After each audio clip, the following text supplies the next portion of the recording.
So, a few days ago, we made a YouTube video on this channel talking about Ottawa Senators forward Alex DeBrincat, and we had talked about the idea of him not wanting to re-sign long-term with the Ottawa Senators. You see, there were a few radio hits, or not necessarily radio hits, but publications in the media by certain people who were in the know that apparently said that this was a player in Ottawa that had been brought in last season to be a long-term goal scorer. Sure, he had one season left when he was sent over to the Senators, and it was decided quite early on that he'd play that final year out, he'd see how things went, and the Sens would see how they felt about this guy. Even though that was the initial approach, that final year out is now over, and the Sens did not do all the great things we thought they were going to be able to do. We had talked all this about the Sens and their record, and DeBrincat and his goal scoring, and how he produced fewer points and everything from last year until this year, and it was quite unfortunate to see the decline there. But with the rumors popping up that said that Alex DeBrincat does not want to re-sign in Ottawa, that he does not want to stick around in this team, and he much would rather play for somebody else, there are now a bunch of rumors popping up, saying, hey, this is a player that will likely see his name traded somewhere else by, let's say, draft time, just to throw out a name. He got traded at the draft last year, let's see if he gets traded at the draft this year too. Which team is ultimately going to get this guy and his services? The reason we're making this video in particular is because of an article published on Detroit Hockey Now by Bob Duff asking the question whether or not the Red Wings could be a good fit. Here are the pros and cons of the Wings pursuing DeBrincat. Published by Duff a few days ago, DeBrincat is a two-time 40-goal scorer in the NHL. And when it comes to what exactly it is Duff writes about, I wanted to present some of the ideas here in this video and kind of get some conversations going as to what a guy like DeBrincat could need. The article in Detroit Hockey Now, by the way, link in the description as always if you want to go ahead and read this piece yourself. Take a look at the opening paragraph here. Detroit Red Wings GM Steve Yzerman made no bones about one key area he feels his team must upgrade before 23-24. We've got to score more, Yzerman said. Added coach Derek Lalonde, obviously we'd love a couple of natural 50-goal scorers. The thing is, 50-goal scorers don't grow on trees, but it would appear that a two-time 40-goal scorer may be available for the taking. This is where Alex DeBrincat comes in. Obviously, he's entering the conversation as last season he had 27 goals and 66 total points in 82 games played. The season before that, though, being fed by Patty Kane, he had 41 goals and 78 total points in the same amount of games. We also remember that a few years ago in 2018-19, he also had 40 goals, 35 assists in that season, 76 total points in another 82-game year. So, really, when it comes to Alex DeBrincat, especially for a guy who is only 25 years old, there is a very talented and very competent NHL goal-scoring profile that exists in this guy's game. It's just, for whatever reason, the Ottawa Senators could not really dig that out of him. Let's head back over onto the article on Detroit Hockey Now. The article talks about how there are reports saying that DeBrincat does not want to stick around with the Senators, and expectations are that if the Sens and DeBrincat don't come to an agreement on a contract extension soon, he's likely to be on the move to a new team before the conclusion of the draft.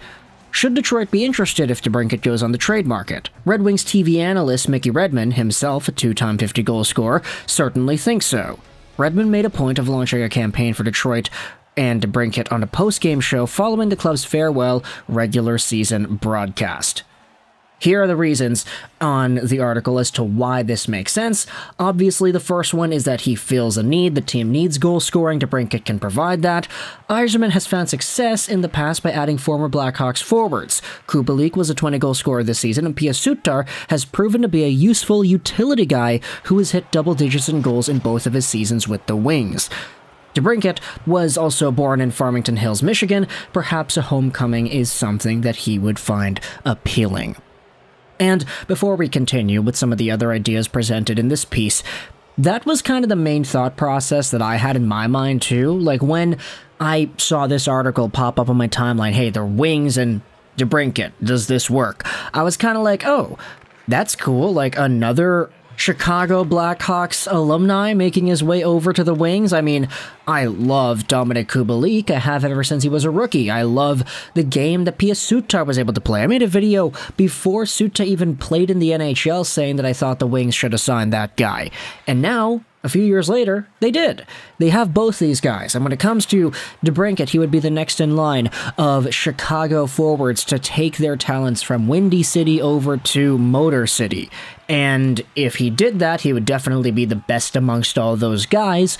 And if the Wings would find a way to sign him, because he does need a contract extension for 2023-2024, then that would be a pretty good move too. Here are the other ideas, though, brought up by Duff in this article. There are some cons. Talking about, firstly, the size advantage, because DeBrincat is only 5'8", 178. Both Lalonde and Steve Yzerman were acknowledging that another pertinent offseason mission is to make the Wings into a team that is consistently harder to play against. The quote from Yzerman goes as follows: "We've got to be a more physical team. We've got to be a more competitive team. That doesn't necessarily mean I got to go out there and get somebody who's 6'6", 250 to go out and beat people up. But go out and win puck battles, block shots, win faceoffs, all those little things make a team more competitive. We have to improve in all of those areas." Now, for DeBrincat specifically, obviously, you see the Wings go out there and load up on size. You've got big goaltenders in the pipeline, you've got big defensemen, you've got Seider, Edvinsson, Soderblom even up front, Rasmussen's over there too, big dudes, right? So it's not really the most productive conversation to be lumping a guy like DeBrincat in that type of discourse. However, when it comes to the way DeBrincat is played, I don't want to go out there and say necessarily that he's a quote-unquote soft player. I feel like that's really doing a disservice to the body of work he has accomplished at the NHL level. Although by no means I don't want to make it seem like he is an absolute physical specimen either. He's no Brad Marchand or Matthew Tkachuk out there. He's just kind of a guy that's good enough to score goals and make his presence known in the power play, but whom you're not going to get too much of a physical presence out of. It's just kind of intriguing to use this as a counterpoint, because when it comes to needs, I mean, I would probably prioritize the need for a top goal scorer over the need to make your team more competitive if you were to choose which one was more overall beneficial to your squad, right? I mean, to negate the idea that DeBrincat would be efficient of an add to this team just because he's not big is kind of an immature thought, I feel. But I understand why Duff is including it in this article because, I mean, it is worth noting, the guy is really small compared to other NHL players. But either way, there are some other things written about in this piece. Again, the link is in the description if you want to go ahead and read this. But ultimately, what I wanted to ask in the comment section for this video was for you to tell me, in your opinion, what do you think a DeBrincat would cost?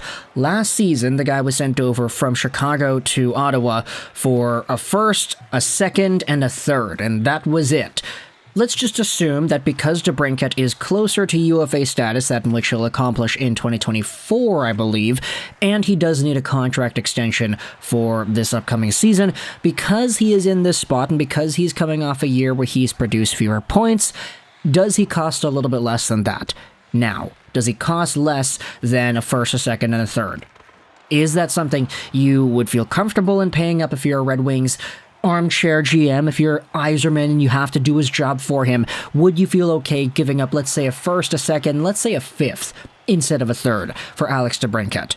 Are we at the point in the Red Wings timeline that you can start sacrificing top picks, and instead of getting a guy in the 10th or 11th or 12th overall spot, you're trading it away to get a player who can help you today with maybe 20 to 30 to maybe even 40, 45 goals if everything goes right? And I'm saying 20 is an absolute floor. DeBrincat next season, no matter where he plays, is getting probably 25 to 35 goals and 40 plus if everything goes right, which it very well can. So that's the thought process I wanted to leave you with to end off this video. Thoughts in the comment section below about DeBrincat and the price for this guy and whether or not it's what you would be willing to pay if you are the Wings. Let me know your thoughts in the comment section below. I hope you enjoyed this video. Juraj 99 and bye.